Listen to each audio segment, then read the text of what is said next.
monopoly of any religion. It is not. I'll ask a question from non-Muslim brother on the slip.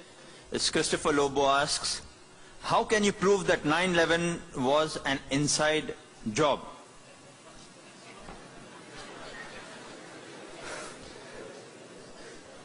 Brother Lobo has asked that how can I prove 9/11 was an inside job?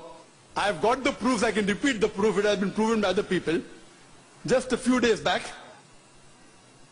there was an article that came in the newspaper that 75 professors of US, they say, they believe that 9/11 was an inside job. And in the article, it was mentioned, it came in Times of India, I think on the 7th of September. It says that 75 professors and scientists belonging to different universities from different parts of US, they believe that 9/11 was inside job. And they say that there were some politicians in White House who have engineered the destruction of the Twin Towers.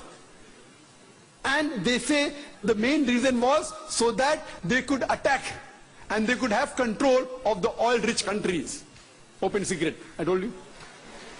One of the professors by the name of Steve Jones, he says that we do not believe that 19 hijackers and a few men in the cave in Afghanistan could have done such a professional job alone. They could not have done it. We don't believe, and by God, we are going to come to the truth and we are going to expose. We don't believe in the theory of the government. They don't believe in the theory of the government. And he further goes on to say that we as being professors and scientists, we know that the steel beam of the Twin Towers, they couldn't have melted at the temperature at which the jet fuel was there. And there were systematic bomb explosions which caused this to come down. Otherwise it cannot come down. There are many tapes, there are many books written against it. I happen to watch many of them. I even happened to watch the video recording of this Professor Steve Jones. And yesterday's paper, we read another news. 3 days later, Professor Steve Jones sent on a paid leave. Imagine, paid leave. There are many tapes. If you happen to watch one of the tapes by the name of Loose Change, 9/11, it was done by a young American of 21 years old. He makes a 1-hour documentary. There are many are there. This 9/11 documentary, it has collected clips from the various, of CNN, of Fox Channel, all the news clipping, he took interviews, etc., and made a 1-hour documentary. And then he says that people who saw the airplane, they said it cannot be a passenger carrier. It looked like a military plane. It didn't have any windows. And when he shows the shooting, when it comes close to the tower, there's another firing done from the wings, which hits the Twin Tower before the plane. Then further he goes on to prove, he says that he had statements of the management, the construction company, which had constructed the Twin Towers. They said, it's impossible. The Twin Tower made to withstand storm, to withstand tornado. This plane cannot knock it down. And it cannot come down because the fuel burns at 1000 degrees temperature. This even for 2000 degrees temperature, for hours nothing will happen to it. 10 days later, he changes the statement and said, no, it's possible. Jet fuel can cause damage to the beams. Another professor who gave the statement, he didn't withdraw his statement back, so he was sacked. Furthermore, what they did, that in the documentary they show that when the Twin Towers came down, like how you willfully get down any building. And he gave statistics that many buildings in New York, tall skyscrapers, 40 floors, 60 floors, they caught fire for many hours, but none of them came down. It is the first building in the history of USA. It has come down that way. And he showed photographs that when building is deliberately brought down, how do they get down by the explosion? The same way it came down. There was systematic bomb blast. And people who went to rescue, whether it be the firemen, they were interviewed, they said that we were thinking that someone up was pressing the bomb button. And the bombs were going out, boom, boom, boom. So how the Twin Towers come down? They have given proof. Furthermore, they say that all the proofs given by the government, they analyzed. They said 19 hijackers, some of them, they were trained as flying off the plane. They went to the university and they interviewed the professors.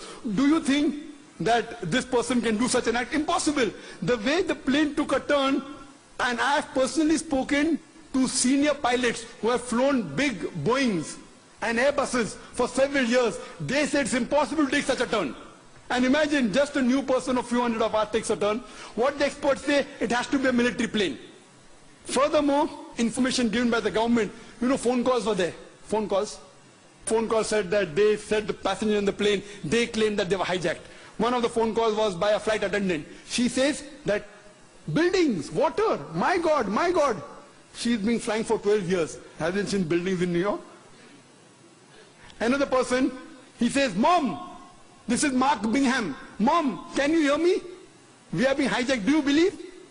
The question to be asked, if I'm going to speak to my mom, I will say Zakir. I'll not say I'm Zakir Naik speaking. He said I'm Mark Bingham. Mom, I'm Mark Bingham. If Mark has to speak to the mom, he will say I'm Mark. He will not say Mark Bingham. He gave systematic proofs. Do you speak to your mother telling your surname? So all the proofs, all the phones were taped down, and then he did a survey that can the mobile phone work at 32,000 feet. When a survey was done at 4,000 feet, the chances of mobile working is 0.4%. At 8,000 feet, it is 0.1%. And 32,000 feet, it is 0.006%. 0.006. There's no chance. And the documentary says that today, USA is spending millions of dollars to reach mobile at that height. In 2001, they did it.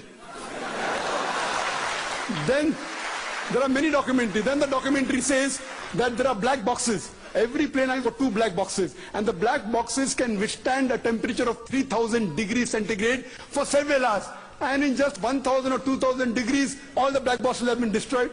He goes on systematically. And immediately, after a couple of weeks, Osama bin Laden, he gives an interview on the Ummah magazine. And he says that I am a Muslim, I will not lie. According to me, killing innocent women is prohibited, it is wrong. Killing innocent children is wrong. Killing any innocent human being is wrong, and Islam condemns it. Osama bin Laden giving an interview and saying that. A couple of days back you get a video clipping from Al Jazeera. Osama bin Laden training 9/11. Because 75 professors say it's an inside job, now they manipulate, and after 5 years they're showing on the television. Why? So here we realize everything, it was inside job. And these 75 professors, they have promised, by God we will come to the bottom of it. Regarding the second attack at Pentagon. At Pentagon when the airplane crashed, there was no scraping on the grass. Nothing. Only a hole in the Pentagon. And the hole was only equal to the body of the plane. And we see a crater, and they showed on the television, but when the wings went, the wings weren't seen outside, neither were the window panes damaged of the Pentagon. If a plane body goes in and the wing stays out, either the wing will remain outside or the window pane will damage. The building was intact. So how could only in the circumference of a body of a plane, how can the wings go in as well as the tail? I mean, it's fabricated. The people who said that, you know, the plane went just 40 feet above my head.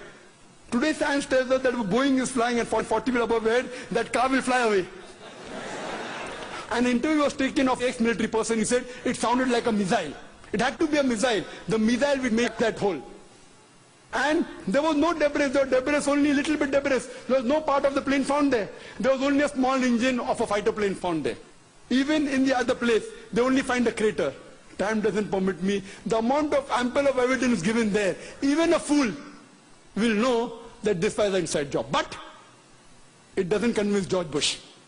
And what they say, the reason is only to attack Afghanistan, Iraq, and then Iran. They have been predicting that Iran is going to be attacked. They want to have control of the oil-rich countries. So this terrorist attack is for what? One is injustice. Second is for money. It's for power. And many politicians find that he's going to lose the vote, he creates a fear psychosis. Okay, you better elect me or the Muslims will get you and they elected. Same thing in Gujarat. A fear psychosis was created. If you don't elect us, the Muslims will kill you, and the government came back in power. So what we realized, that this was nothing but an inside job. And there are several tapes, several VCDs available, 9/11, loose change, then Fahrenheit, many. And if you see all this, it is a blatant, open secret that this attack on the Twin Towers was done by George Bush himself. The last question.